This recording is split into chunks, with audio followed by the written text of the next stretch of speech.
ক্রোয়েশিয়ার ভিসা বাংলাদেশিদের জন্য ব্ল্যাকলিস্টেড হয়ে গেছে, ক্রোয়েশিয়ার ভিসা বন্ধ হয়ে গেছে। এ সংক্রান্ত বিস্তারিত তথ্য এই ভিডিওতে থাকবে, সঙ্গেই থাকুন।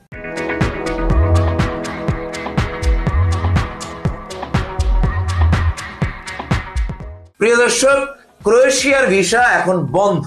ক্রোয়েশিয়ার ভিসা বাংলাদেশিদের জন্য ব্ল্যাকলিস্টেড, এই ধরনের কথা বর্তমানে বাজারে প্রচুর পরিমাণে চালু রয়েছে। সোশ্যাল মিডিয়াতে এত পাওয়ারফুল, ফেসবুক এবং ইউটিউবে প্রচুর পরিমাণে ভিডিওর সয়লাভ রয়েছে যে ক্রোয়েশিয়ার ভিসা বন্ধ।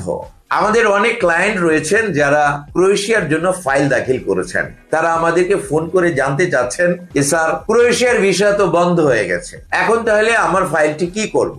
তাদেরকে আমরা সঠিক উত্তরটি কি হবে জানিয়েছি।